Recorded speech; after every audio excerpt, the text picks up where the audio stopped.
A seleção da França é uma das mais talentosas do futebol mundial, com jogadores de alto nível em quase todas as posições. Costuma-se dizer que eles conseguem escalar 3 times titulares fortes, o que não é exagero. Esse talento permitiu que chegassem a 2 finais de Copa do Mundo seguidas. Do jeito que eles jogam, ninguém pode garantir que não chegarão à terceira final seguida este ano. Esse elenco realmente assusta. Mas nem sempre foi assim, sabia? Antes de vencerem sua primeira Copa do Mundo, em 1998, não se classificaram para as 2 edições anteriores. Mas em 20 anos eles conseguiram mudar tudo e se tornaram uma das nações mais temidas do futebol. Mas a grande pergunta agora é: como a França consegue produzir tanto talento?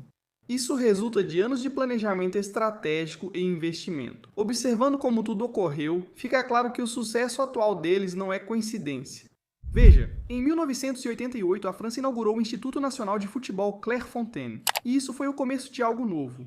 Isso não trouxe resultados imediatos, pois a seleção nacional não se classificou para as Copas de 1990 e 1994. Mas após uma década de investimento consistente na base, eles finalmente começaram a ver resultados.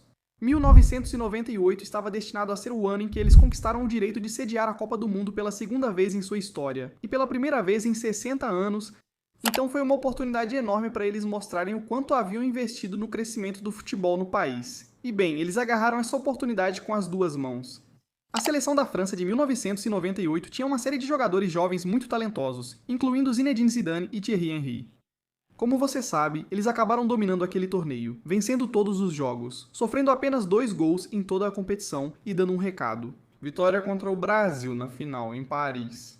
Isso os destacou como potência no futebol, em parte graças ao Instituto Clairefontaine, inaugurado 10 anos antes. Eles continuaram nesse caminho, conquistando também a Eurocopa de 2000. Isso fez deles a primeira nação a vencer a Eurocopa como campeã mundial vigente. Naquele momento, eles estavam no topo do mundo, e a nação de futebol mais temida. Ainda mais porque um daqueles jovens jogadores da Copa do Mundo de 1998 agora havia se tornado o melhor jogador do mundo da FIFA. Estou falando de Zinedine Zidane. Eles também venceram a Copa das Confederações da FIFA de 2001, mas houve uma queda logo depois disso. Eles não conseguiram passar da fase de grupos na Copa do Mundo de 2002 e foram surpreendentemente eliminados da Eurocopa de 2004 pelos azarões, mas que acabaram sendo campeões, a Grécia. Nesse período, muitos veteranos se aposentaram, resultando na queda da qualidade da seleção e no risco de ficarem fora da Copa do Mundo de 2006. Isso levou Raymond Domenech, técnico da época, a convencer grandes jogadores como Zidane a voltar da aposentadoria.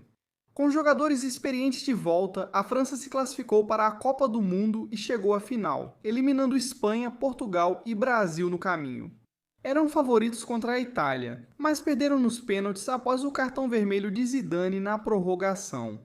Isso para muitos foi o fim de uma geração de ouro. Eles passaram por um declínio logo após aquela campanha na Copa do Mundo.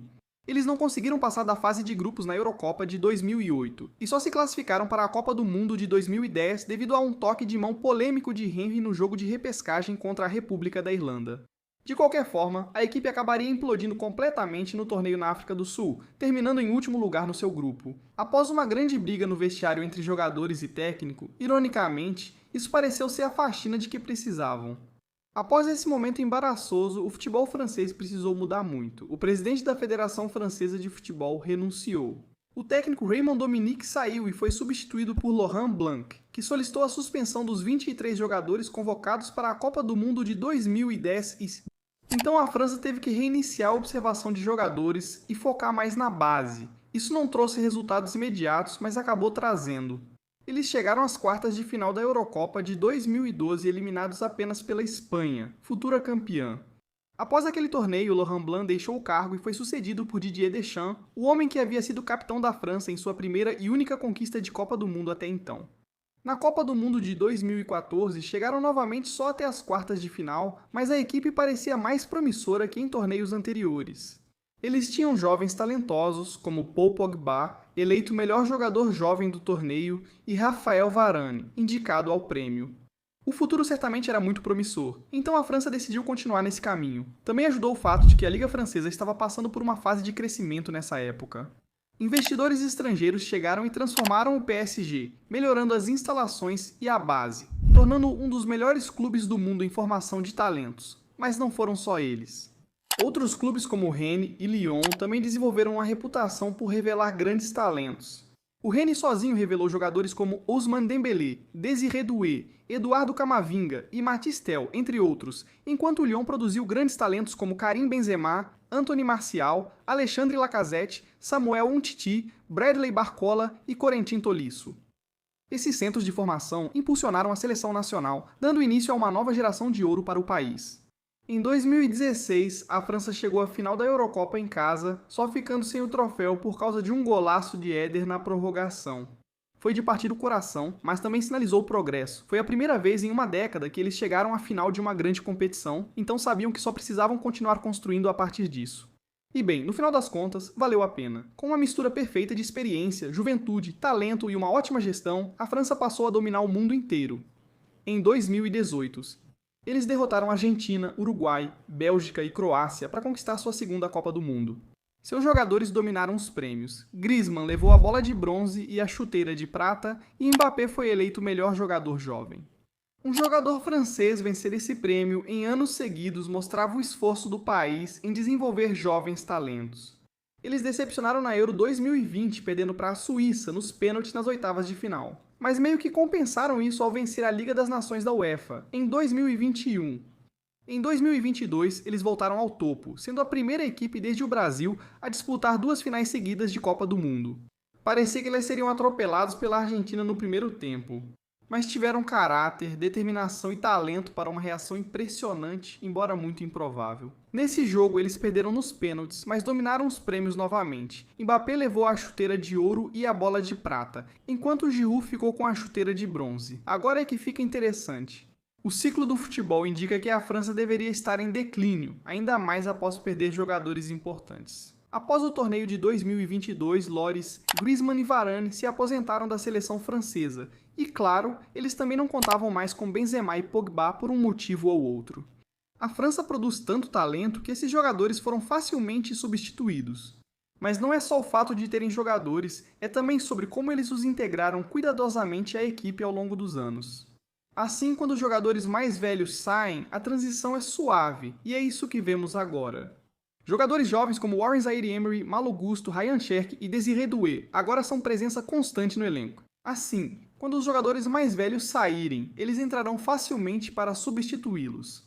Esse é resultado de planejamento e estratégias ao longo dos anos, o que também ocorre nos cargos de comando.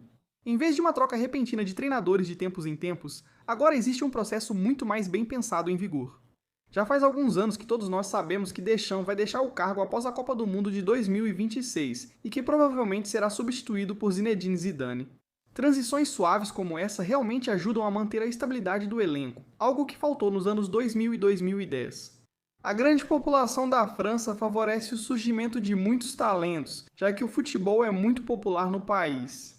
Além disso, implementaram sistemas adequados e investiram de forma inteligente ao longo dos anos, tanto em clubes quanto na seleção nacional. E é exatamente assim que eles conseguiram produzir grandes talentos ao longo das gerações. A França provavelmente tem a seleção nacional mais forte do mundo, com os atuais vencedores da Bola de Ouro, Chuteira de Ouro Europeia e Golden Boy. Esse time assusta, difícil ver o que pode impedir uma terceira final de Copa do Mundo seguida este ano. Mas você acha que conseguem? A França tem chance de vencer a Copa do Mundo pela segunda vez em 3 edições? Até onde acha, de forma realista, que podem chegar nesse torneio na América do Norte neste verão? Comente e converse conosco. Se você gostou desse vídeo, deixe seu like e se inscreva no canal. Também ative o sininho para não perder nenhum conteúdo novo. Te vejo no próximo. Tchau!